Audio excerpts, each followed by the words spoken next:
Welcome to Corner of the Galaxy, the show that talks 100% LA Galaxy soccer. We're glad you could join us. Now it's time to sit back and relax as your host navigates through the twisting, turning, but never boring world of five-time MLS Cup champion LA Galaxy. Hello, everybody, and welcome to Corner of the Galaxy on cornerofthegalaxy.com. I'm your host, Josh Guesman, along with Eric, the Portuguese Hammer.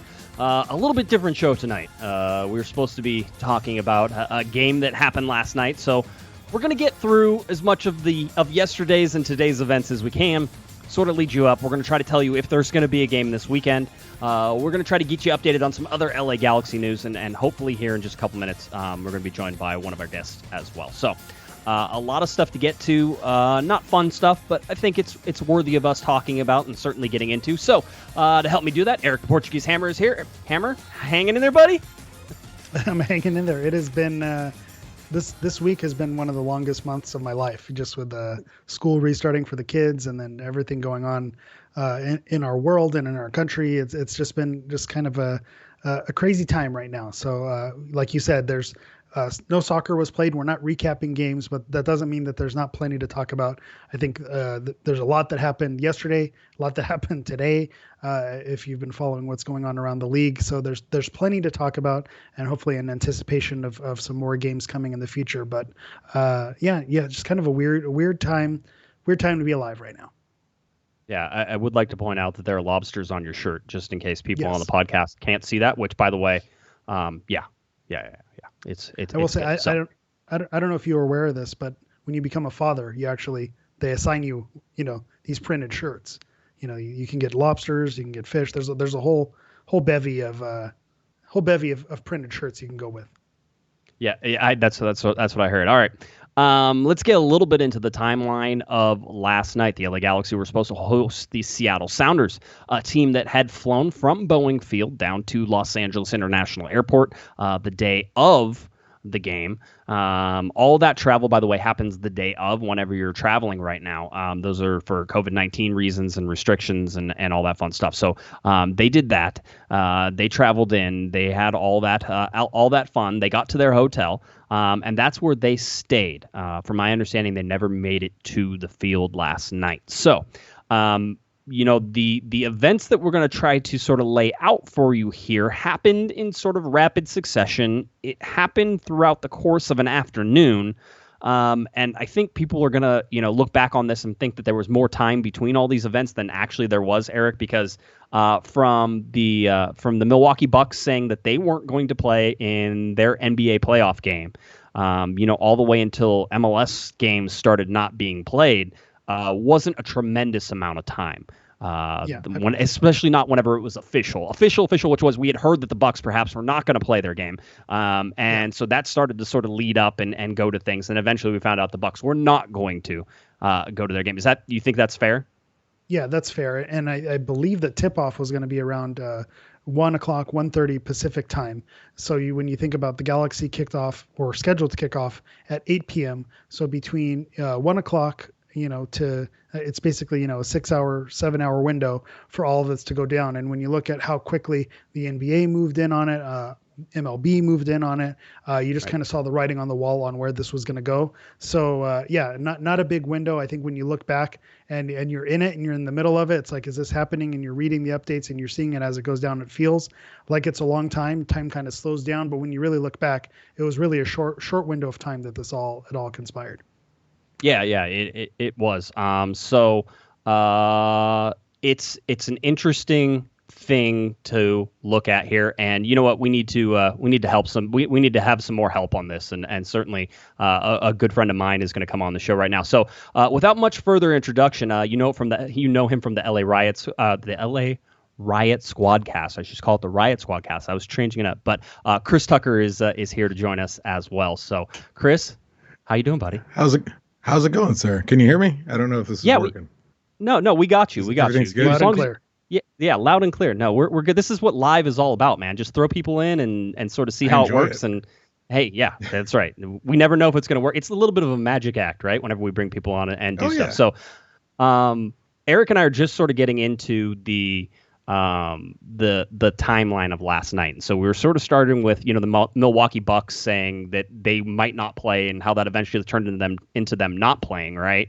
Mm-hmm. And then, the timing on all this is actually, I remember it yesterday, just being on the Discord and seeing all the news that was being dropped and all these different things. The timing of it feels like it was a lot longer between all these decisions, but I feel like they came actually pretty rapid fire. In terms of when people decided they weren't going to play. You think Eric agreed with me, but you're more than welcome to disagree with me. No, I think you're spot on. I think it snowballed from the original event of I guess Milwaukee. Well, originally Milwaukee wasn't practicing. Their head coach said they weren't going to practice. And I don't know the guy's name, but I loved, he was like, they keep asking us to put these pins on and wear these shirts, and then something happens, we don't do anything. So he was like, I told the guys we're not going to practice. And then that kind of snowballed into, it sounds like their players saying, well, we're not, that's not something we're not going to play. We're not in. And then it snowballed further into kind of the major names of the NBA and all the teams of the guys in the bubble saying like, well, and I guess they were upset because they wanted to know how they were going to progress as a group. But once Milwaukee had made that decision, they were like, cool, we're out. Like we're done. Yeah. It didn't seem like that's one of those things that these things sort of cascade. So we look at what happens around MLS and what happened with the game it was Orlando and Nashville. That's the one game that got played last night. And, there's been a lot of sort of finger pointing at those guys as well. I know from talking to some different people around there that there was discussion of them boycotting that game before it went. There's a rule in Major League Soccer that says 20 minutes, this is apparently a rule, 20 minutes before the ball kicks off, you basically have to turn your phones off and there's no more electronic communication allowed like during the game. So you got to shut it all down and do all that. I don't know do we ever see Zlatan texting on the sideline like whenever I'm sure he wouldn't care. I can tell you, I definitely know of some players that have broken that rule. 100%. Yeah. Right. I was like, if we can place bets on who's going to break that rule, who would we guess? That's on this current team. Yeah, Jonathan Dos Santos would break that rule. Come on, the guy's always on cousins, Instagram. Man. He's got cousins. Yeah, text some cousins, man. Keep them cousins close.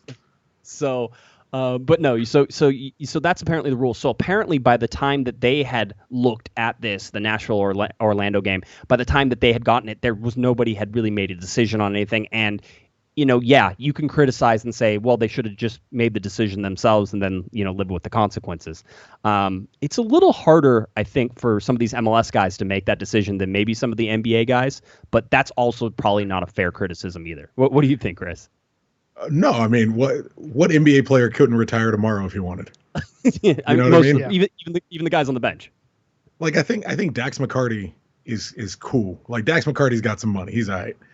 But, the guy who just signed his first senior contract at Nashville, he's not trying to burn $75,000. Like, he needs that money. I get it. I get it. It's a little easier. Yeah. Yeah, it seems. So anyway, so that game went on. At halftime, apparently they were notified. That's totally up in the air about whether or not that's true or not. And also a story that's probably not true, but could be true, is that they decided to play because there were fans in the stadium, and at halftime they were like, we're already halfway through this game, let's finish it, because at that point things had shut down pretty much around it. But the real sort of tipping point for this was the Miami and Atlanta game. That's the one that stopped all this. And you have two guys, by the way, who are well-known active members of players' unions and have real voices there with Luis Robles and Brad Guzan. These are veteran players who are more than capable of making decisions to help out some of the younger kids. I mean, you have to look at the age of some of these guys and be like, hey, who's going to be comfortable saying I'm not playing anymore? I'm not playing right now. And so for some younger kids on any of these teams, they're not in that position to do it, and they're looking for that senior leadership.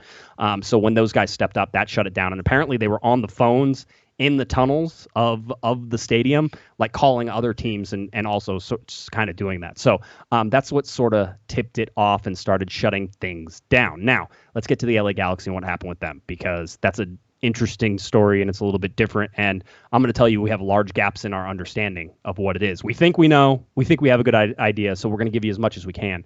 But it's not 100%, mostly because the LA Galaxy haven't made anybody available to the press as of lately. I will tell you right now, we have talked or on this show, we had requested a player come on tonight. I was told that player was busy tonight, and for good reason. It seems that the players are having a conference call tonight to determine what the next steps are. That conference call could be as little as just the LA Galaxy team, but we actually think what's happening is this is an all-players conference call for Major League Soccer, and they're deciding what's going to happen this weekend, and we can give you a little insight into that as well. So that's sort of our kicking off point. So let's see, Eric, did you think that there was any chance that game was getting played last night? Not after the amount of time that went by. I think it makes sense with the Orlando and Nashville game.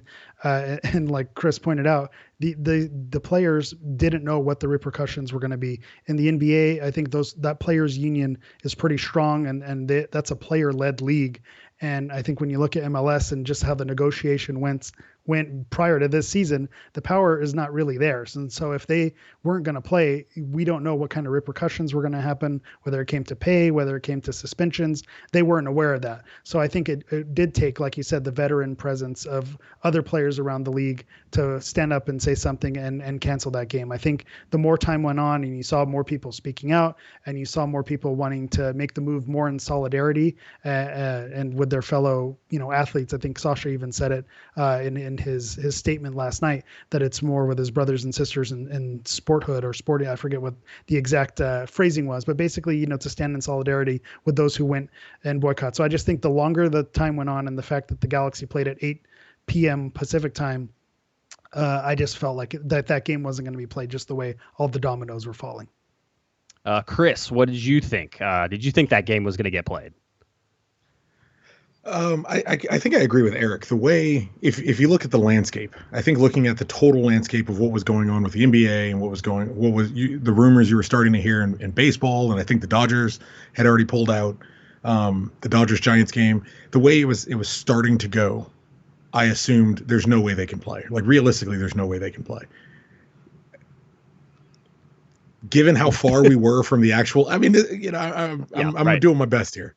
Given how far away we were from the actual kickoff and the fact that you still didn't hear anything from anyone who was involved in the organization at all.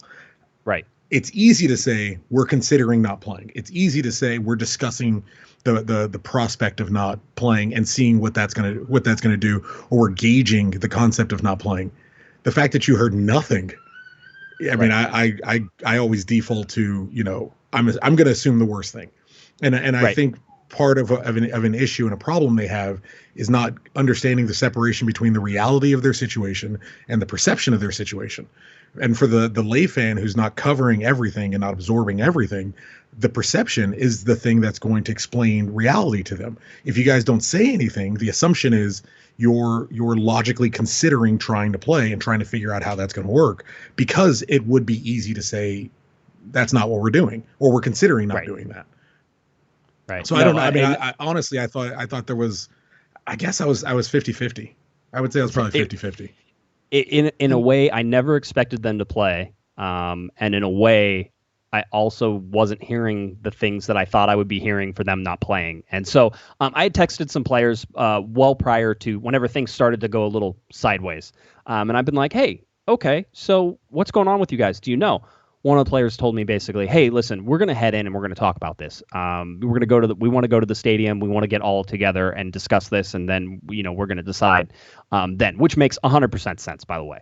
The only thing that sort of throws that into, any question is that you're sort of already seeing stuff around the league that's shutting down. And so, did you need to have that full? It was like, listen, we're all going to, it's pretty easy to go with the flow at some point. And it feels almost like there was a tug against the flow. And it's like, I don't think you need to consider being against the flow in this one. Just go with the flow and do it. However, yeah, Chris.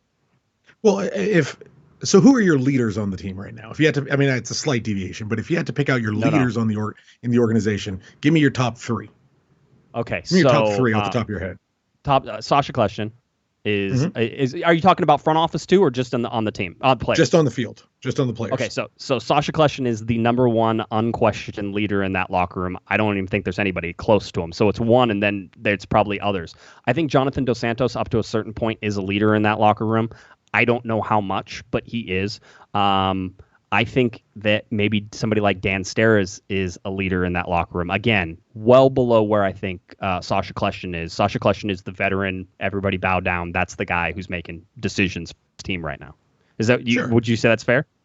I would agree with that. I probably would. I don't know much about him. I may toss in a Bingham. Like he seems like someone who's at least vocal on the field, so I would assume it translates. If those three guys you named said, I ain't playing, how long of a discussion are we having? Yeah, it's the discussion. The conversation's over. It's over. Yeah, Eric, go ahead. What were you going to say? I think the only name that you missed was Chicharito, but with his injury, he's not going to be part of that conversation. So if he were there, maybe he'd be someone, to speak up and make that move as well. But who knows? Who knows? Yeah, I was going to say, Chris is over there holding his tongue. I could tell. Yeah, who knows? It's one of. So anyway, I knew that they were going to go to the stadium and that was going to happen. As we told you, Seattle was at the hotel. Here's where the situation differs from the Galaxy and Seattle and almost every other team from what I can tell, is that there was never a meeting in person of those two teams because Seattle never made it to the field. They stayed at their hotel, and the Galaxy apparently were getting ready to play at one point, and then there was a decision made that they weren't. Now, that decision could have very well have been that Seattle said they weren't playing. And that's what tipped this off. I don't believe that that's what it was, but I have nothing to tell you that that's not the way it was. Because if you look at the stuff that was released and you look at the quotes that were released and everything that sort of came down, and you look at the timing of all those things, Seattle was way more out in front on that stuff than the LA Galaxy were. And that's surprising because Seattle was on the road. So technically speaking, that should be harder for them to be out in front of a lot of these things because it's harder to do stuff when you're on the road.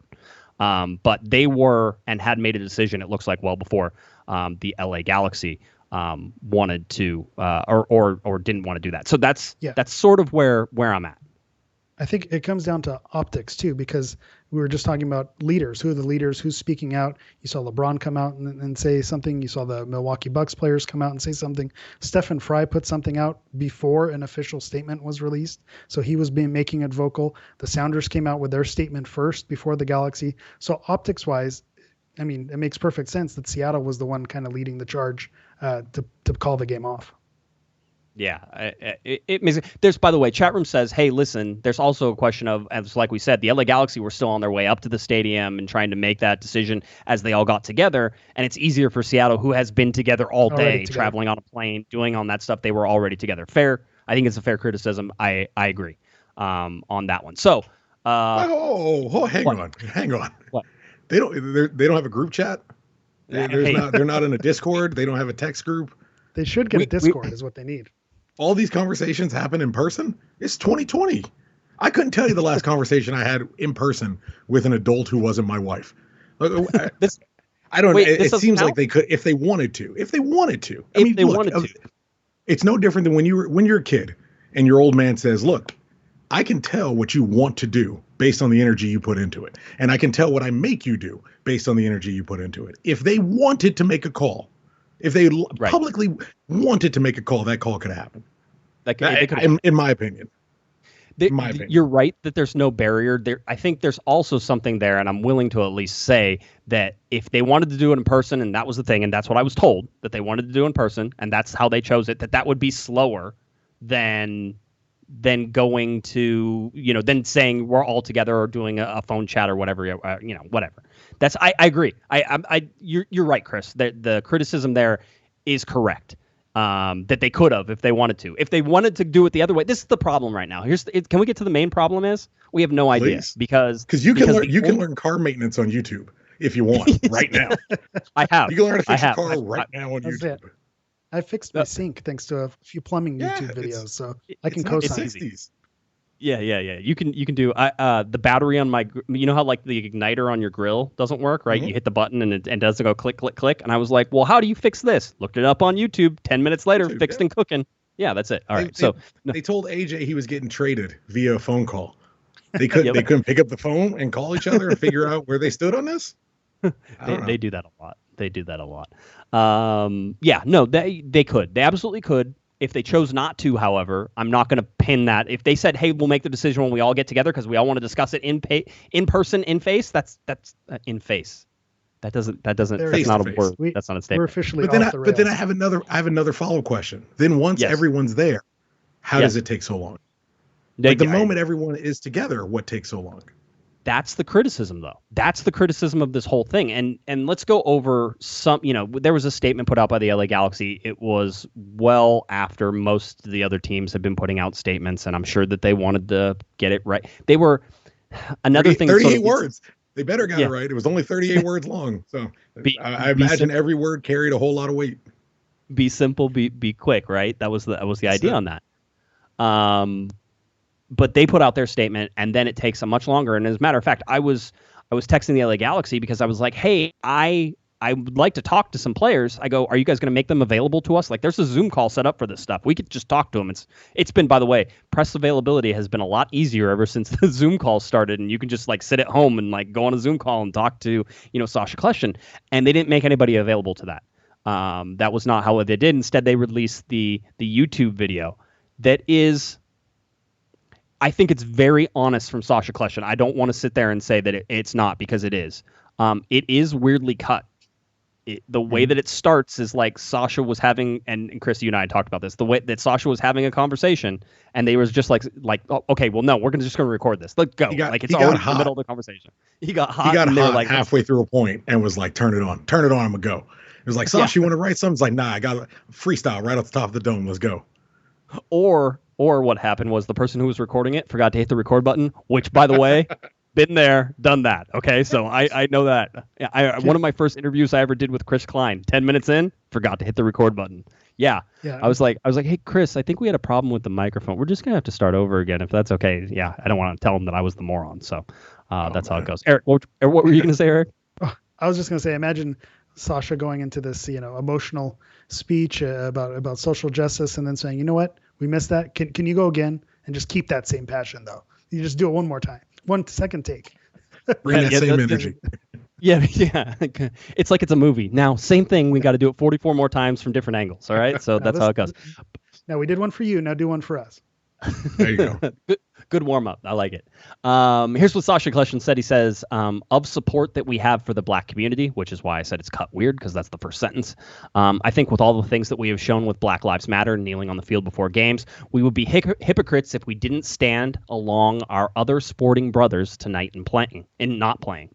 I think when we play, we put our heart and soul into the game, and I know that our fans watch us with our heart and soul also, and I just don't think it would be genuine for us to play tonight with other things on our mind and not putting our heart and soul into this. After seeing another unarmed black man gunned down by police in the aftermath of that and what's going on in Wisconsin right now, that was on the forefront of our minds. And enough is enough. I think we've seen way too many black men shot by police officers. They need to be held accountable. I think there are a lot of changes that need to happen in our country, and we're at a pivotal moment right now, and it's a big moment for all of us, not only as athletes, but as people and citizens. And for sure, someone will respond to this video and say, stick to sports, and I want to stick to sports. Do you think I want to be here talking about another black man that's been shot by police? Do you think I want to be speaking on this? No. I want to play soccer, and I want to be a soccer player, and that's what I want to focus on. And I don't want to be thinking about another black man being shot by police again and having us to protest again. Nothing is changing. So to those that are telling me to stick to sports, the message doesn't work. I'm sorry. I want to stick to sports. I want to play my game. I want to play the game for the fans. I want the fans to be able to have that release and watch us play. But right now, it's not on the front part of our minds. So I hope the fans out there understand why we didn't play tonight, and we keep the conversation going. We keep the discussion going, and we continue to push for change in our country, because I think it's badly needed. Did he get it right, Chris? He is when black people ask for allies, that is what we're asking for. That's it. It's easy. It's easy. Standing up. Nobody's asking you to put your hand in your pocket.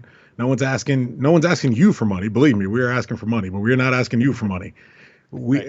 It's just someone to say, hey, you choose to listen to me because of this other ability that I have, this other skill that I've worked on. You choose to listen to me. For whatever reason, you choose to listen to me. That's why you choose to listen to me. So whilst I have that platform, here's how I'm going to use it. That's literally it. That's it. And he got it as right as black people are going to expect him to get it. For what we are asking, he got it as right as rain. You got nothing else to worry about. If everyone else or anyone else in the organization wants to follow that statement, which would be very welcome. But if anyone else in the organization would choose to follow Sasha's lead, that would be a worthy model to work from.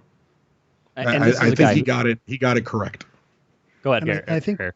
I think what he said is exactly the point of what the protest was yesterday. It's these games that you wanted to watch are now not going to happen. So listen to what the message is going to be. There are other important things on our mind and other things we want to say. So instead of watching the game, listen to this statement. You know, hear me out. And I think that was exactly the point of what they did yesterday is, you know, we're not going to give you the sporting distraction. So listen to the message on why we're not giving you that sporting distraction. Yeah, I saw this guy on Twitter who said that's where you're already. That's your first no. It's all about the amount of importance you put on these people's opinion.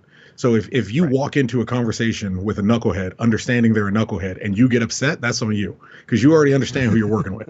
I mean, any extra minutes or energy you give them, that's your business. But this guy was saying, you know, politics has, which is weird. You know, the idea of not shooting black people is a political statement, but politics has ruined all these things. And now I can't, you know, we use sports as escapism. And, you know, I can't even escape through sports now because politics has coming into sports. And it's like numbskull. And I'm trying not to curse, Josh, but it's like numbskull. You're doing so good. You're doing so good. I get till the last 5 minutes, but it's like, that's the reason, man. They are removing the luxury of escapism from your life so that you have to live with a constant cloud like we have to live with a constant cloud. And guess what? At the end of the day, you could still turn off the television and completely ignore the fact that basketball players or soccer players are choosing to use their platform to amplify the voices of people who don't have the same access to speaking to a mass group of people like they do. You can choose to dial out of that. But I'm still going to wake up in the morning and I'll be black. And I will still look twice when I see a cop drive down the road. That's just a part of my upbringing. That's the way I was raised. That's just, my son will be the same way. That's the way he'll be raised. It's part of our life. I shouldn't say we, I'm not an athlete in any way, shape or form, but they are removing your luxury of escapism to force you to pay attention to the issue, since you are using sports as a way to not pay attention to the issue. It can't get any simpler than that. Protesting doesn't work. Rioting doesn't work. Marching doesn't work. Electing people to office doesn't work. But the whole time you got to watch the Lakers, so now you don't get to watch the Lakers. So perhaps if we make any of those other changes and those affect things in a way that we deem acceptable, then you get to watch the Lakers again, without having to worry about seeing Black Lives Matter, without having to worry about seeing how many more. This is how we get to the point where you get to enjoy sports again without having to worry about, you know, what we'll call the politics coming into it. Yeah, well, and there's also the false statement that politics has ever not been completely and totally ingrained within sports. I mean, it's been ingrained in sports since everywhere.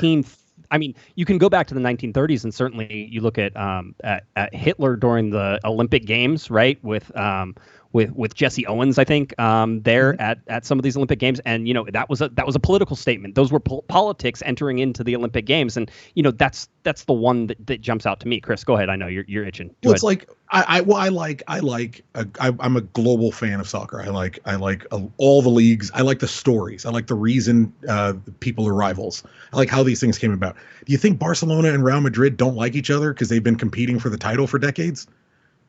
It's politics. Yeah. It's politics. Yeah. I mean, it's politics. This is how we get to these points, and it evolves, and hopefully you get to a point where you're not, you know, trying to kill each other and you're not going crazy and all this. But these things, they grow out of an old, oftentimes political beef, and to say that you want to ignore it because you're so willfully ignorant that you're unwilling to learn about it, which is really the issue. It's not that you don't like politics; it's that you don't want to have to learn about why these things are happening. You just want to enjoy it as a base activity because you want to shut your mind off.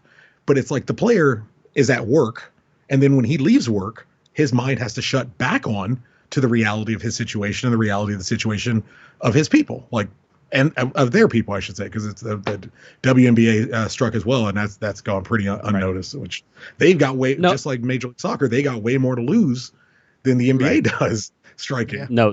No, the WNBA has been I don't know, on the forefront of most of this stuff. Actually, if you pay attention, they're the ones who are like, yeah, we're not playing. Like, and they had a candlelight vigil, I think, the last night. So they've been doing stuff, and it's the same thing. MLS doesn't hold as much weight, but it holds weight with the people who watch it. And you could see that because there were certainly some upset people. And then there were, by the way, I would think that the upset people watching Major League Soccer are more of a minority in terms of overall numbers than the people who perfectly well understand what's going on and support that. I would hope that that's the case. At least that's the case on my Twitter timeline. It's a minority that are upset about this and don't understand it and can't put it together. I don't know if that's the real world, but that's it. Eric, I'm going to let you and then Tucker. I don't know. To me, it's less surprising for MLS than it is for the NBA. I think if you're a fan of the NBA in 2020 and this shocks you and this ruffles your feathers, then I don't know what league you've been watching for the last 5-10 years. For an MLS fan, I would argue that it's probably not as small a minority as we would like it to be. So it wasn't shocking, but disappointing. And like you said, I think in general, the population, at least, in Southern California and Los Angeles, given the player that was let go because of racist comments his wife made, that in general, the population is kind of on board with what is going on. But I think that, there's definitely a group that you knew was going to be upset. And I don't think it's as small as a group as we'd like it to be. Yeah. Well, Chris, What were you going to say? And look, and to Eric's point, good, be mad. Sit home and age yourself. I want to see crow's feet and wrinkles all on your forehead because you're sitting home mad. I agree with you, Josh. I think in mass, especially Major League Soccer, maybe not so much around the world, but especially Major League Soccer is a more left-leaning sports league. And for the most part, you're seeing almost uniformity in people supporting the players and the teams that struck and people coming out making their statements. You're always going to get these one or two guys here and there. And, if you see them in your social media feed, you don't have to engage with them. You definitely don't have to retweet them. You just block them, move on with your life. Because you're not going to change your mind arguing with them. You just block them, move on with your day. In the NBA, you have, I think there's an element that goes without much consideration. You definitely have a more conservative base that will enjoy the NBA versus will enjoy Major League Soccer specifically, but it's soccer in general. But all these guys, even the ones that have moved to very nice neighborhoods and very nice houses, they all have families. They all got hoods they come from. They all got people that they come from that they speak to regularly. And you can't. No one wants to be the guy. No one wants to be the black athlete that's like, nah, I got to keep playing. And I know everyone else went on strike and everyone else boycotted, but I gotta get my game check. No one wants to be on the hook for that. And so you do have this uprising of, NBA fans that are saying, I'm done or I'm out of the league or, how dare they, whatever. But if you're the NBA and you as a league and you don't support the players, realistically, I know we're all supposed to act like everybody's born the exact same, which is ridiculous, but realistically, who is playing in the NBA in 15 years? Yeah. Who's going to play in the NBA in 25 years? Like, you can want to upset black athletes, but we all understand who's going to play in the NBA in 2 decades. Well, that's a really important point, though, because it's about the power that those black athletes have in the NBA as well, right? Mm-hmm. Because now you have guys who are making a lot of money, who are safe financially in terms of, hey, if you shut off the spigot tomorrow, I'll be okay. So there's not necessarily that grave concern that if I speak my mind, that if I want to hold something that I believe to be true, that I don't have a livelihood after that. Go ahead. So I'm remembering, I texted you about it last night. I love that Sasha came out. I love that Sasha came out and made his video. It's fantastic. Yes. I personally wish there were louder adult black voices on the Galaxy so that it isn't on Sasha Kljestan, because it's right. I appreciate his message, but it's not. It's difficult to say, but it's not his moment. It's not the moment. Yeah, he's an ally of a fight, but it's not his fight. And I appreciate him pick up the sword and the shield for the fight, brother. As long as you're with us, you're with us. But that's a moment where as a black person who supports the Galaxy, like, you pray for an Edson Buttle. I pray for a Mike Randolph. Like, I pray for a black squad player. But who does it fall on? It would fall on Didi Traore, or it would fall on Cameron Dunbar. And it's unfair to ask that of either one of them. Realistically, it's unfair to put that on a 17-year-old kid, 18-year-old kid. Yeah. Eric, what were you going to say? I was just going to say that there was no one in that locker room to make that move. You're not going to put Cameron Dunbar out there to be the spokesperson of the movement. So I think that was, like you said, it was Sasha picking up the shield and brunting the bear of it on behalf of those players, because Didi Traore and Cameron Dunbar are just, I agree that it'd be unfair to put them out and to make them the face of it. But what's hard about being sometimes about being a black American in this country is, like, if I spoke to my grandfather would have said Cameron Dunbar should have spoke up, because my grandfather knows that Cameron Dunbar has been training for this moment since he was 6 years old. And it's a shame. That's the actual embarrassment of this country. It's a shame that he has had to train for this moment since he was 6 years old. And I get why the Galaxy, assuming, and this is all assumption, I have no way of knowing this, but that there is a reason he has chosen not to speak out, or perhaps isn't really welcome speaking out because he is so young. But he has, in some part in his house, trained for a moment like this since he was a child. I mean, a little boy. Like, it's unfair to ask this of him, but there's no one else to ask it of but Cameron Dunbar and Didi Traore. And the devil's advocate piece here is just that if Cameron Dunbar does make that statement, Sasha knew the reaction that it was going to get. We knew that there were going to be people who responded to it. So this is, your 17-year-old kid, he's just getting his career started. So to put him out there and to know that there was going to be backlash, if he was willing to step up and ask for it, then more power to him. But I think that might have been the attitude behind, wanting to protect him. Yeah, I mean, that's where it's unfair to ask it of him, because we all immediately understand the reaction he's going to get, and that's that is the payback for those courageous moments. But there's no one else. Like, there's no one else. It has to be Sasha. If Sasha doesn't, let's say Sasha is, he has the stomach flu last night, and so he couldn't speak because he was, up chucking in a toilet somewhere. Who else makes that? Who else on that team makes that? Because I can't come up with a name that I feel comfortable saying that they would do that. Augustine Williams in G2. That's probably it. Someone most of you listening have never heard of. He's 25. Yeah. And someone most of you have never heard of. Yeah. And he had 2 goals last from night. A man. He was playing for G2. We should know, by the way, G2 did play their game up against the Portland Timbers 2, right? The T2. G2 versus T2. And I think that was the 8th straight loss for the Timbers, if I am correct. That is correct. The USL Discord does me well. All right. I read everything that comes through that stuff. So I've been paying attention. But Augustine Williams is I think he's 25. Is that correct? Is that a correct guess? 24 or 25, yeah. He's born in 1995. So right in that. Yeah, so he's an older-ish player that's playing on Galaxy 2, but certainly not somebody who's 17 years old. But again, you're talking about a guy who's not on the senior team. Is that guy can't be your spokesman? I mean, he seems like he's great. I'm going to call him a kid because he's still a kid to me. He seems like a great kid, but he can't speak for your senior team. So if it's not Sasha, I mean, I don't know who else it is. I think next you understand. You understand. Oh, go ahead. Well, you understand why the Galaxy couldn't put a G2 player out. Yeah. You have to understand why the Galaxy couldn't say, well, here's Augustine Williams, a guy 85% of you have never seen play, a guy 75% of you have never heard of. He's going to be our representative, because the immediate follow question is what?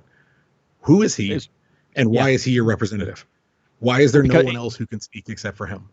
And we get the answer to that, right? Because you and I have talked about this many times. It's a lack of representation on the LA Galaxy that used to have more black players. There are not many black players. You saw it at the very opening of the MLS's back tournament when they had all of the black players go out on the field in their team groups, and there were 2 guys from the LA Galaxy out there. By the way, you probably didn't even know that because most probably didn't even know who they were looking for, because with Didi Traore and Cameron Dunbar, they're not exactly household names yet. And so that's what happened out there. There were 2 players. And if you looked at the rest of the teams around there, the Galaxy were on that low side. I think there might have been somebody who only had one, but I can't remember that off the top of my head. But I remember the two stood out. If you'd like me to correct you, it's going to be a little embarrassing. No, go ahead. Dunbar wasn't there. He was doing warm-ups for the first game. It was just Traore. So we were that one. If it can get worse, we were the one.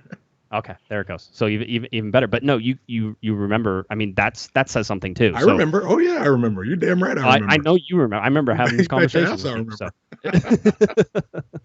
So, but no, so that's where we sit with that. I wanted to get through that. Sasha made that statement. Here's the other part about this is that Major League Soccer claims sort of responsibility for this, which is not really true either. And players have been voicing their displeasure with the MLS statement because Major League Soccer says that they have made the decision to postpone the remaining 5 matches, Miami, Atlanta, Dallas, Colorado, Real Salt Lake, LAFC, San Jose, Portland, LA Galaxy, Seattle, scheduled for this evening. Each match will be rescheduled. So you can expect that. We don't know when those rescheduling are. But the bottom line here is players saying that the league did not determine this. This is one of the reasons that it sort of had a cascade waterfall effect coming through this, right? Is that it was not, it actually speaks to the players being correct on this. There was not that much coordination on this. There was coordination at the last minute whenever it needed to happen, and that eventually filtered through all the teams and it got there. But as you saw with Orlando, Nashville, the coordination wasn't perfect. I would imagine that in the future, they have some sort of setup that says, hey, this is how we're going to be able to get a hold of us before games if this is going to happen. We're going to send somebody down from the front office. Somebody's going to come down, and we're going to tell you that this is what's going on so that way you don't go in there. Because the players from those teams were taking a little bit of a hit from at least one other player, and there might have been a couple other players because they're like, you knew what was going on, and you decided to play. I don't know how true that is, and I'm not going to throw the stones there, but that's been the indication of some of the stuff that's gone on with that first game. And that was the only game that actually got completed there.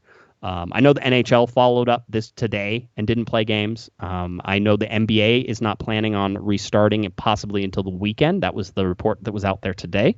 So we'll see if they play. I want to get into some more stuff that we learned today because of these protests and sort of perhaps a racist owner over at Real Salt Lake that we certainly need to talk about because he's been sending ripples through everything here for quite a while. But the other part of this is that, people are asking whether or not the LA Galaxy are going to play this weekend. So I will say this right now about whether or not the LA Galaxy will play San Jose. We told you there was a conference call tonight. We think that that's an all-player conference call. That should determine what's going to happen. What we think is going to happen is if the NBA resumes and they sort of do their thing and they're willing to go back and play, that it looks like the rest of the leagues are around this. There is some camaraderie between professional athletes, regardless of what sport they play. And that definitely came into play in this. So understand that the NBA, as the leaders of the boycott, with the Milwaukee Bucks being that first team, they hold a lot of sway in how other people are going to react. And also being a predominantly black league, they hold the power to sort of be able to influence what's going to happen on some of these other places today. If the NBA doesn't come back this weekend for reasons which we wouldn't know, then there's a good chance that you won't see games played in professional sports through the weekend as well. So that's something to sort of keep in mind. If all that happens, the LA Galaxy right now, I'll tell you that the LA Galaxy as an organization are preparing for there to be a game on Saturday. I know that the players right now as an organization are preparing for a game to be played on Saturday. Everybody's moving as if that's going to happen. So I think that the chances of that are pretty good. But if it gets canceled for any reason, wouldn't be surprised at all. Wouldn't even be surprised a little bit. So that's sort of where we sit in terms of that. One other Galaxy thing that I wanted to bring up, and again, it's Galaxy news, and it's stuff that we want to make sure to tell you, is that Yony Gonzalez, the new signing for the LA Galaxy, who was awaiting entry into the United States, waiting for his visa, his ITC, seems to have been given his visa permission. Basically, they said, yeah, you have it, and here it is. He is not in the United States yet, though. So, having said that, we don't know what's going to happen yet with when he arrives and how that goes. And that could be up to 2 weeks. It could be 3 weeks. It could be, a number of weeks still before Yony comes. I would say minimum of 5 days to a maximum of maybe 10 to 14 days until Yony Gonzalez is able to come on there. So that's sort of what I have there. Anybody, any comments about playing on Saturday? We good? Yeah, Eric? I just wanted to going back to the cancellation and the statements, I think the statement that was the most telling was a statement for the Black Players for Change. I think that statement tells you everything, and I'll read it here. It says, "We fully support the actions today of our peers in MLS, NBA, WNBA, and MLB, as well as the recent actions of the Atlanta United and Inter Miami CF. We continue to stand with those who struggle for racial equality and human rights. As professional athletes, we must continue to speak out about these injustices and use our various platforms until we see change." So they specifically cite the Atlanta United game and the Inter Miami game as the moment when they're standing with them. So I think that's the moment that moved it, is those players making that decision, and that's where it's kind of throwing a little bit of shade at Orlando and Nashville for going forward, because they're highlighting Atlanta and Inter Miami for being the first to make that move and kind of forcing the hand. So I think that statement in itself tells a lot more than what the MLS put forward with saying that they made the decision to postpone games. So I think when you look at the Black Players for Change, that was a much more pointed statement and a powerful statement that told you what was really going on yesterday. Yeah. I'll say this. It also, I think, leaves open the fact that they didn't say, oh yeah, we'll be back this weekend. That's not, we'll continue to do the things that we need to do in order to try to force change. 100%. So, go listen. This is the season that it was going to happen. All right. This season and everything ridiculously crazy that is going to happen. This is the season. And by the way, the lights are on. People are paying attention. Now is the time to do it. People are stuck at home. Now is the time to do it. If they're going to do it, if the NBA is going to do it, if MLS is going to do it, the NHL, there was a lot of criticism of the NHL last night. Rightfully so, by the way. They earned that criticism. I happen to like hockey. They deserve to be criticized for last night. But you look at that. However this happens, this is going to be the season that it's going to happen. And this is also going to open up the chance that next season this can continue. If things still do not change, this can continue. So your sports that we all love, that I have as a hobby now, do 2 shows a week at and write articles and do all this stuff for, that our sports are absolutely open to interruptions in order to make what I think the world be better. And if that's going to happen, then I'm for that. Make this world better. Because, I don't need to live in a world where I have to worry about Chris Tucker being pulled over by the cops and being shot. That's my boy over there. I love him to death, and I don't need that. Boy. Sorry. Look, I'm always going to be worried about getting shot by the police, man. That's ingrained. Yeah. It's just the way it is. Yeah, but it shouldn't be that way. You know that. And I know that, and I know Eric knows it, and I know most people know that. You shouldn't have to worry about that. I very rarely am worried about being shot by the police. Rarely. Every once in a while, there's probably something shady I'm doing that maybe. Let me ask, when you say that, do you mean in general in life or in a police-involved situation? Even in a police-involved situation, they want to pull me over. I'll tell you this, and my parents were always, my parents were always pretty clear with this too, though.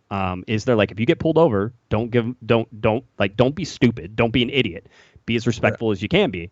I've always taken that as much as I could. I keep my hands where I can see them. Do the whole thing. I'm not trying to. I'm doing my best not to get shot, but I'll say this, I do not worry about it. It's not like it's something, if a police officer pulled me over, I've mouthed off of a police officer whenever he pulled me over for something stupid. I imagine, Chris, that you would not take that same tack. You mouthed off to a cop? They got guns, right? They tell you this? Yeah. Apparently, okay. I'm again, it's the white entitlement there. I'm not really that afraid, but yes, I have absolutely. And it's been stupid. I've never mouthed off to a police officer for anything in my life. I don't play that game. Even on away days. Look, I've been on away trips and everybody knows ACB gets busy when they're on an away trip. Lars, we had our day, and Lars still rocks and all that. But when it comes to mixing it up, ACB gets busy. I've been on away trips with the ACB where they get busy, and the cops are coming around and they keep on getting busy. That's when your boy drops. Chris Tucker's like, I'm done. I understand. I'd probably be the same way to be honest. Like Batman, you're gonna look left, see a puma smoke, and I'm gone. No. Eric, anything to add to that? Are you also mouthing off to police? No, I'm not gonna say anything because it's not my place thing to say, because you're absolutely right. It's not something that I've had to worry about, and so. All I can say is just that, you have to, when you see what people are going through, you have to support and understand and have empathy to what they go through, because, having not experienced it, you have to you have to understand that it's not understand what you don't understand. You know what I'm saying? Like, right. And put yourself in someone else's shoes. Where I would tell you it is your place, Eric. There has to be a discussion, a continuous, constant discussion about the separation between how I feel I may interact with the police pulling me over and how you feel you may interact with the police pulling you over. Only hearing my side and never hearing your side doesn't fix anything. Only hearing your side and never hearing my side doesn't fix anything. You just as you should always be aware of, hey, my spidey sense goes off if I see a blue light, let alone a blue and a red one. Right. We should be constantly having the discussion about that, the fact that it's different, and then why it's so different, how it's so different, and then what we can do to kind of bridge that gap. Well, and it's one of those things. I know why it's different. I mean, when you look at me, I mean, it's the same thing as Josh. I those thoughts don't go through my head when you get pulled over. That's not. I'm not worried about being shot. So that's just it's So and it's pretty clear. It's pretty obvious why that's the case. That shirt is it the shirt?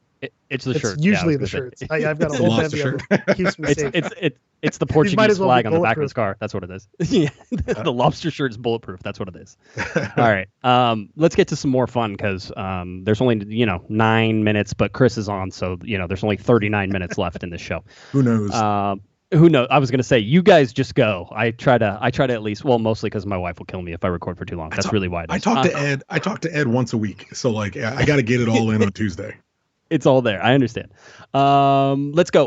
Let's go to this. Here we had RSL and Dell Loy Hanson.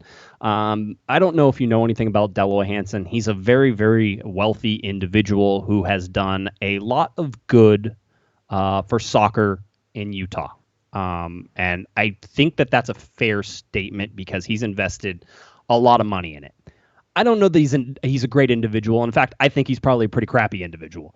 But in terms of the money that he has put into soccer, because you and I were talking about how it depends on where you know people from about whether or not like how you judge them as a certain thing, right? Like it's like I know Chris, I know what he does. Chris, you're I'll use your example, which is basically I don't know how Chris is whenever he goes to work at a job. Maybe he's a really horrible person and he's mean to people and he slaps people when they get out of line. And so if you're going to tell me that he's really bad at his job, I'm gonna be like, well, I don't know that because I only know him about soccer and when we talk about stuff, and when we talk about stuff, you're a wonderful human being. So I can't answer to that. That was so for Dell Loy Hanson on the soccer side, you could say, well, that's a good dude, right? Hey, put a whole bunch of money in women's soccer, youth soccer, Major League Soccer, brought it to Utah. There's a saying, I think, that Dell Loy Hanson just doesn't own the mountains in Utah, but he owns everything else. That's basically it. I mean, you're talking about a seriously wealthy individual who, and I don't mean to jump on somebody's hobby that they enjoy, who one time spent $1.3 million for a dime.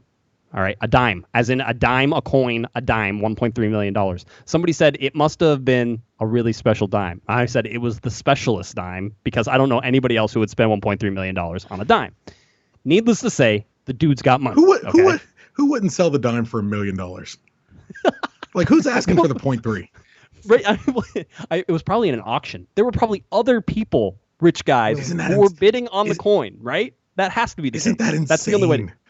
It's like, well, I'm going to go spend $1 million on a coin. And listen, I am certainly aware in the coin market, that may be a good investment, Chris Tucker and Hammond. Nah. That may be a good investment. In a year or two, that dime might be worth $1.4 million, and he can sell it, and he made $100,000 off of it. I know. I know. It's just one of those things. I'll tell you right now. You think all these protests are bad? You think all these protests are bad? Keep having income inequality and dudes buying a dime for $1.3 million and see what happens. To double down to my point, do you think anyone bidding on those dimes has to worry about getting shot by the cops? No. They point to the cops and go shoot that dude. Yeah. That's how it is. Here's the deal: is that Hanson went on his own radio station. He owns a radio station as well. It's the ESPN radio station in Salt Lake, and he came out and made a whole bunch of comments. And I'm not really going to go over a whole bunch of them because, quite honestly, they're just weird. It's more weird. The dude was very upset. He felt that at one point he said, "I felt that I got stabbed by players." Stabbed. That he got stabbed. It's like he got stabbed by players whenever they decided to walk off the field. He said that basically it would take a lot of wind out of his sails. And that maybe he didn't want to invest money in players and making this a thing if players were basically going to walk off and do these things. He then locked the RSL players out of their practice this morning. So the guys they walked off the field, and then they showed up for practice as I think all teams did today. I think everybody went back to practice. Everybody went back to training. Because the point of it wasn't to stop playing soccer. The point of it was to not play the games. That was the protest there. And stuff. So these guys are getting back on it. They're like, we're showing back up. We're going to do it. And he locked the players out. And he went on his radio station and complained about all this, said that he had lost $3 million in sponsorships. Now, we don't know if that's because of his comments this morning, or it was because of the players' comments, or it was a combination of the both, because quite honestly, the guy interviewing him, also an employee of him. So it's like you're interviewing your boss and the whole deal. It's a very difficult situation to be in. I don't envy it, but at the station you own, how nice is that? Hey, I need to come on and talk about stuff. So then Dell Loy Hanson came back on the radio station, which, by the way, was a huge party in sort of watching on Twitter and on Discord and everything else that was going on. There were tons of people listening to a radio station in Real Salt Lake to hear what Dell Loy Hanson was going to say, and he basically tried to walk it all back, and he did a horrible job of it. There was nothing really that good on it. Then Don Garber comes out with his statement. His first statement, by the way, because I should tell you, it gets ugly after this. The statement says, I appreciate Dell Loy Hanson's efforts to build the sport of soccer in Utah. His commitment to MLS, the NWSL, and the USL, as well as the game at the youth level, has been significant. However, I strongly disagree with the comments he made today and the way they were expressed. They do not reflect the views of Major League Soccer. That's the basic gist of that. So that was that. So then The Athletic put out an article, and what do you know? Dell Loy Hanson has said racist things for most of the time that he's been owning this club. And they go to a specific incident with Kellyn Acosta in 2016, where basically Acosta had scored 2 goals on the RSL first team, and they lost 2-0 to FC Dallas in MLS play. And then he was introduced the next day to Dell Loy Hanson, and basically the introducer says, hey, Dell Loy, this is Kellyn Acosta, one of the guys who scored against us last night. Kellyn said hello, and the first comment that Dell Loy made was something like, hey, Craig, when are we going to lynch this guy? Kellyn was right there. He said this right in front of him. And this person says, I just turned around and walked away and left the conversation. I just walked away, which, of course, after this article and all of these things that came out, Major League Soccer came out with another statement that says, we are deeply concerned about the allegations made in a report published this evening concerning language used in the conduct of Real Salt Lake owner Dell Loy Hanson. Major League Soccer has zero tolerance for this type of language or conduct and will immediately commence an investigation. So, it feels like to me, and you guys can correct me if I'm wrong, it feels like to me like Dell Loy Hanson ain't going to be long for his teams in Utah. It sounds like that might be something that they try to take away from him. I think that's a best case scenario, because the worst case scenario here is that he continues to own and operate these teams and subject people to this sort of behavior, because I would find it difficult to believe that he's going to have a come to Jesus meeting all of a sudden and believe that what he said was just inexcusable, and all these other things. I don't know what somebody else talk. Tucker, what do you think about Dell Loy Hanson? Because I'll tell you, give him time, and take enough money out of his pocket, and he'll come to Jesus. Right. They always do. Every time I'm going to try to be, because it's not my show, so I'm going to try to be delicate in how I speak here. Right. Yes. Every time you start punishing the class system that makes these comments. Anytime you start taking money out of white people's pocket, Josh. Right. Yes. That's when they suddenly learn, oh, I'm not supposed to say things like, and it's not even that he's not supposed to say things like that. He's not supposed to get caught. This is the only thing that actually happened. He's not supposed to get caught. And the person that was speaking to him was the technical director, or the former president of RSL. It was Craig Weibel, who used to play in Major League Soccer, used to play on the Galaxy, wore number 6, just over 1,000 minutes. Even he said once, these are the things I like.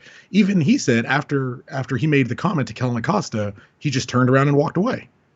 Like, why? Yeah. Why didn't you say something? Why? That is your Sasha Kljestan ally moment to speak up and say, hey man, that ain't right. But you're worried about your job, you're worried about your pocket, and I understand that. That's your priority. The problem is that's your priority, because it still got said to Kellyn Acosta. and I know. Let me be careful here. I know someone on the player side around RSL who is like, nobody wants to be here. Nobody wants to be here anymore. People don't want to be here. People are actively trying to get out of there. What do you do? And I don't even, to your point about he may be losing his teams. I know for Major League Soccer, technically, because people forget, owners aren't really owners. They're investor operators, right? So I think that's the phrase. Yeah, something like that. Yes. Yep. They're investor operators. So they run the organization, but Major League Soccer actually owns the operation. Yeah. That is true of MLS. There's a but that's not there, true though, of right? USL. Yeah, there's a significant buy-in. They own stock. Yes. Yeah, they basically own stock in Major League Soccer. So whenever you buy in, which is your expansion fee and all that stuff that goes in, you technically you own a piece. You own something because technically speaking, because technically speaking, Dell Loy Hanson can sell this team. And if he sells this team, somebody's going to write a check and that money is going to go into his pocket. Which, by the way, if MLS does what they probably should in this case, which is force a sale, get rid of it. Josie Altidore says, I have a group of people who want to buy it. Ready to go. Josie seems like he's going to be a dealer whenever he's going to be all over this sport. Like Jay-Z. He seems like he is. He's just itching. It's like, I'm setting myself up. Whenever I retire, it is on. I'm going to run this place, right? That's sort of Josie, and I sort of love the attitude that he has with it. It's perfect.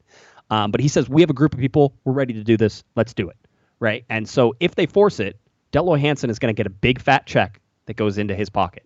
That's not fair. That's not right. But that's what's probably that's the best case scenario is that dude still makes money. Yeah, I know. That's it. The goal here is to get rid of him.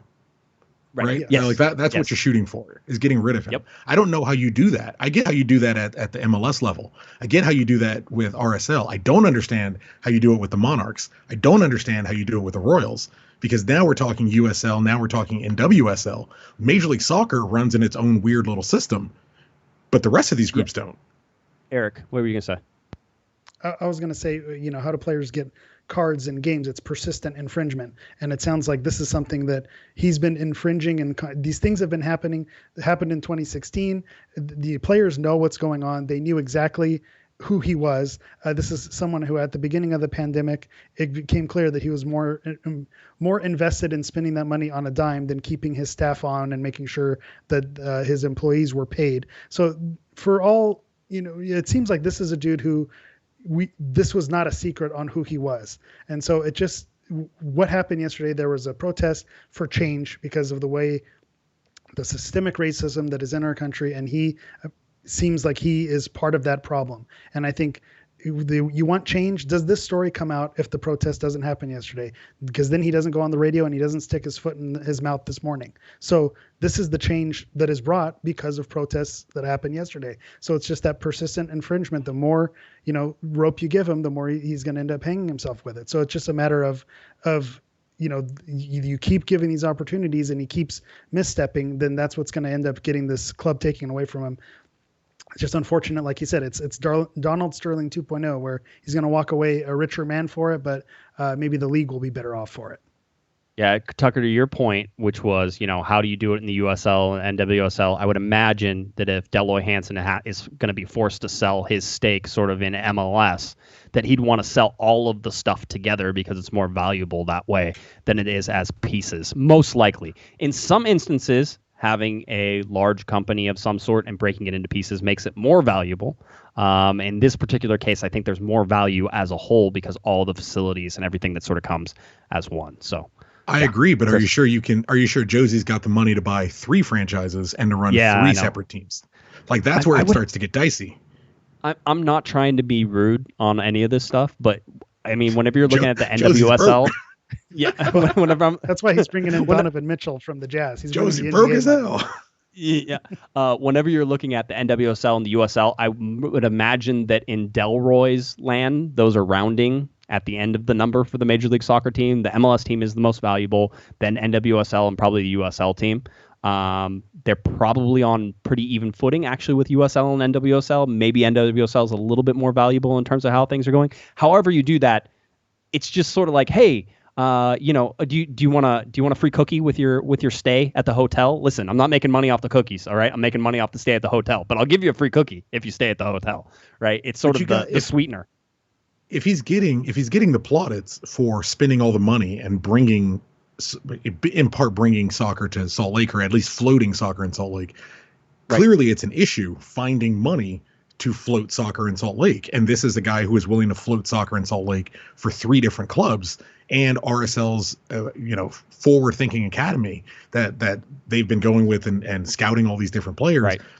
It's going to be really, it seems, and I don't know any of the finances, but it seems like it would be a hard ask to say, yes, we need someone who's going to come in, buy 3 clubs, pay for 3 different, the playing staff for 3 different clubs. And then, I mean, what owner of a Major League Soccer team is going to want to purchase a team in Salt Lake City, Utah, that's going to have difficulty bringing in a big star to come in, right. And they have to buy, their pre-done stadium. And there's not a ton to work with as far as attracting talent into Salt Lake City. So I don't know. I'm not saying we should keep him. I think we should eat the guy, but there's at some point we got to figure out something past just the MLS level. No, you're right. Isn't that why he probably says what he says? He probably thinks, what are you going to do? You're not going to get rid of me. Who else is coming to Salt Lake and spending this money? So he feels like he could say whatever he wants to say. He hopped on his own radio station to defend himself. He got interviewed by his employee. Yeah. By the way, he's got a lot of room to work with up there, man. Tucker, whenever you own your own radio station, just remember that, all right? Whenever that happens and you're in that, I want you to remember that at one point you were saying that Dell Loy Hanson can just hop on his own radio station. I imagine if you had your own radio station, we couldn't get you off of it. First off, I do 4 hours a day between I'll take like 9 and 1, and then I'll leave for late then lunch. You leave for, okay, good. And then good. you're not too early, not too late. Nah. And you're Howard Stern tenured. You hang out for 10, 15 years. You guys are easy money. Okay, Galaxy Podcast Network. It's coming. Good. I love it. I love how it goes. All right, good. That's sort of where we stand. I wanted to tell you, obviously, that the schedule for this weekend still stands as of right now. We'll update you. You can go to the site. You can go to Twitter. You can go to our Discord, which now has over 500 members in a very short amount of time. We had some former LA Galaxy players in the Discord yesterday as well. So it's been an interesting time. Galaxy history has been throwing some fun stuff our way in there, and like I said, over 500 members in a little over a week, and I would imagine we keep that up here for a little while because people are starting to realize that it's a good place to be. I know, Chris, you're in there all the time. It's good to see you. Hammer's in there all the time. I'm in there too. Yeah, it's you know what you should shout out on your Discord? What? There is a what are they called? Server room, something like that? There's a server on the Corner of the Galaxy Discord for trading jerseys. So if you're looking for a jersey that you haven't been able to find, hop in there. There are people posting jerseys they're willing to trade, posting jerseys that they're looking for. People are scouring eBays and Mercaris. Like, it's a great place. There are some big asks on that trading spot. People are like, "Hey, does anybody have a black and gold?" I'm like, nobody. Come on. I mean, sell your kids. I was gonna say. I mean, I may have an extra one. I mean, that's a truth. There is an extra one in this house. As I told Tucker, I'd rather have 2 than 1. So this is why we're protesting, Josh. Just so you know, this is the beginning steps of why we're protesting. Generational wealth. Exactly. Yeah, it's channels on the server. So a Discord is a server, and then we have a server, and then we have channels. There's a trading post on there. Eric came up with the off the rails section, which is one of our most popular ones, where you can talk about just about anything. That had all of the MLS stuff, and that usually talks about MLS as a whole in there as well. So again, lots of stuff, lots of people talking. It's good to see, and there were some tense moments yesterday on the Discord. As I told some people, be adults and don't make me come in there and moderate. Don't make me babysit. And so far, it's worked. We have some other moderators who are in there who would let me know if anything got real out of hand. If you get out of hand, I'd have no problems banning people. But for the most part, I would say that you're adults and that you should be able to handle yourself as adults. So it's a pretty open place, and you can talk about things that you want to talk about in there. So. I think that's it, guys. The game is 7:30 p.m. Kickoff time. It's supposed to be on Spectrum Sportsnet. It will be blacked out.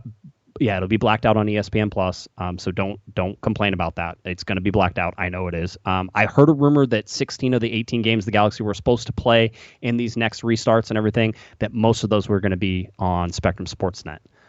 So just get prepared. It's not great. It's not great. As I say, it's not great, Bob. That's not a great thing that you want to have happening right now. So, Eric. But I will say to pump up the Discord a little bit more, and I've had some dealings with Chris and St. Michael about acquiring some of these recordings.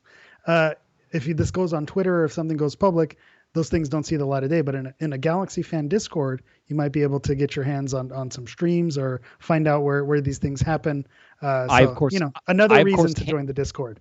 I, of course, can't condone that at all. That would be horrible. No, People went on there and did those things. I've heard those things happen. I have not seen them. So just like to point that out. But anyway, so that's another thing. So that's what we have. The San Jose Earthquakes game right now, it seems like it's going on. That's all we know. That's where we're at. I wouldn't be surprised if it doesn't go on, but it's a time. Hug your neighbors, hug your friends, hug your wives. Even, I'll hug my wife tonight. Probably, it's probably going to happen. So, all those things are ready to go here. Tucker's over here cracking up. I've lost him already. It's too long. It's like 8:11, 8:15 where we've lost you. I'm like, why did you start with neighbors and then like default down to wife? It was a weird progression. I admit it. Sometimes I don't think people give, and this is, I'm going to toot all of our horns right now. I don't think people give enough credit that when you do these shows, that you say some of the weirdest things in the weirdest orders that you would never say that in a normal conversation. But I wanted it to be like, reach out to your friends. That's what I was really saying. Reach out to your friends. And of course you can't hug anybody right now because of COVID. So, new test is coming out. That's actually kind of an interesting thing. There's a new 15-minute test that just got emergency approval that you can do at your home that gives you results in 15 minutes. Not ridiculously accurate, but accurate enough to almost get back to normal if you took one, say, every day in the morning and you're sort of like, hey, let me check. Yep. And they cost about $5 a piece. I know that there's lots of different levels on different things, but $5 is in a region where I think you can get the majority of people in the United States to start using some of these. Not all the time, but in certain situations that might be benefit. It might be a way to get people back into soccer stadiums. That's eventually where you're going. If you could take a test in 15 minutes that would tell you whether or not you could go to the stadium, would you go to the stadium if your test came back and you knew everybody else was tested on the way in? No. Chris, I don't trust everybody else. I don't trust everybody else. Why are you trusting all these people? You don't know these. Josh, I get the podcasting and the media credit. You don't know these people, man. They're filthy. They're all disgusting. I know my friends are disgusting. I can only assume the rest of these people are absolutely disgusting. No way whatsoever. I take showers except for you, Eric. Except for I'm glad I got you're pass good. on that one. Yeah. It was good. So anyway, that's where we said. All right, we're gonna get out of here. Before we get out of here, Chris, I'll let you give plugs first before we start the music and do our normal stuff because I want to make sure, and I want to thank you for coming on. I told you needed to come on here and break up my whiteness. All right, because it's a little bit too white on this side, and I certainly understand that, and I appreciate, as always, your perspective on things. So I'm glad you can come on, buddy. I'll be honest. I was just sitting here waiting to see if you would actually read that lynching quote, and when you did, I was like, "Hey, he's an actual reporter. He just went for it. Wasn't concerned about getting." Oh no, I don't care. I'm gonna cut your audio saying that. It's gonna become my new text tone. Every time I get a text, the only time my volume will be on is when I get a text from Josh being like, "Lynch him."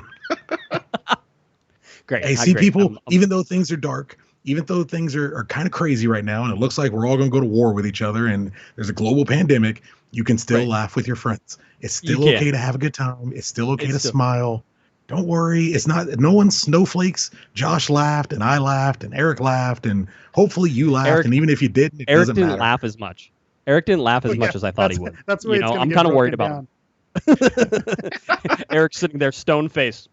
Yeah. Like, I don't want to get in trouble. He's light skinned. You don't want to get in trouble.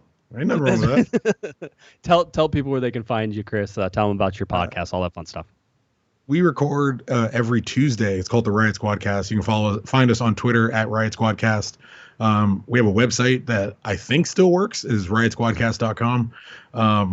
We do I don't know. I'm really obsessed with the weird history of the galaxy. So we do a game that Josh keeps ducking me on called Know Your History, where it's a points.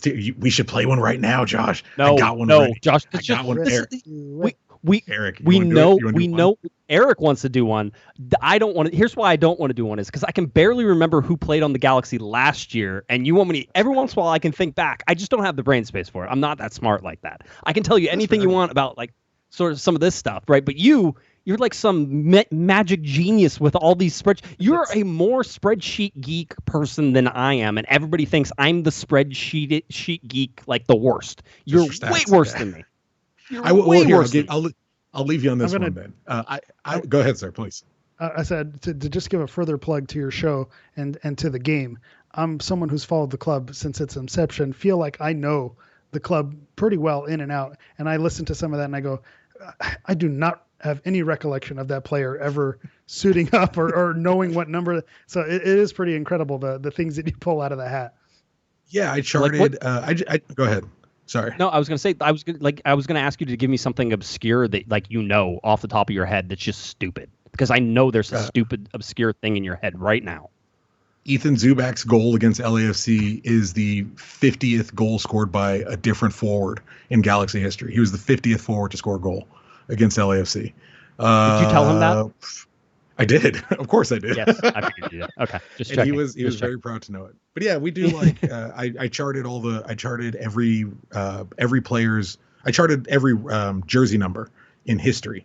So going back to 1996, every person that's ever wore every number and in the order that they wore it. Because I figured if I did it one day, all I would have to do is maintain it. And then when my son was older and if he got into sports stats at all, he could just have this Bible. So I started collecting all these different stats, and now I think I have all the salaries from 2004 on, because that's when they first announced them. I've charted all the USL stats going back to 2014, the first team, each coach's record, so that I like definitive answers. So I like knowing who's, here, do you know which players have the most minutes from goalkeeper, defender, midfielder, and forward? I wanted to know that. So I sat down and figured it out. It's Kevin Hartman, AJ De La Garza, Kobe Jones, and Landon Donovan. Okay. I would have guessed a couple of those. I wouldn't have guessed all of them. I wouldn't have guessed AJ had the most minutes, but that makes sense that he would. He would. Yeah. 8 years on the back line. And that's the thing. Like, I want to know these things because I'm going to walk a line one more time. I am a believer that those who control the history can control the narrative. And I don't like some of the narratives that come out of the organization sometimes. So I went to learn the history so that I can write my own narrative, or write the narrative that I think fits a little more accurately. So if you want to join in and check it out and come along on the ride, at Riot Squadcast on Twitter. We release every Tuesday, give or take. And man, at ZeroCool138 on Twitter if you want to come talk to me. Hey. Awesome. And in the Discord all the time. Oh, by the way, Zero Cool as well. So you can head over there. All right. Eric, you good? We're going to get out of here? I'm good. We're good to go. All right. Tell people where they can find you. Let's go. All right. You can find me on Twitter at GISHammer. You can also follow me on Instagram at Galaxy Profile. That's Galaxy PROFOUL. All right. If you're looking for me on Twitter, it's at JGuesman, JGUESMAN, and of course at Galaxy Podcast, cornerofthegalaxy.com, and our Corner of the Galaxy Discord. If you need an invite, let me know where you are, and I will send you that invite. Also be in the show notes for this show. All right. For Mr. Chris Tucker, for the hammer himself, Eric, the Portuguese hammer Vieira, I'm Josh Pato Guesman. You've been listening to Corner of the Galaxy on cornerofthegalaxy.com. Be good, everybody. You've been listening to the Corner of the Galaxy podcast on cornerofthegalaxy.com. You can follow the show on Twitter and Instagram at Galaxy Podcast. And be sure to check out and subscribe to iTunes, Stitcher, and Facebook by searching for Corner of the Galaxy. Fans, we thank you for listening, and we ask that you be kind and courteous to your neighbors as you leave the podcast. We thank you for joining us and look forward to seeing you again. Until then, I'm Michael Araujo, and on behalf of the entire Corner of the Galaxy crew, goodbye, everybody.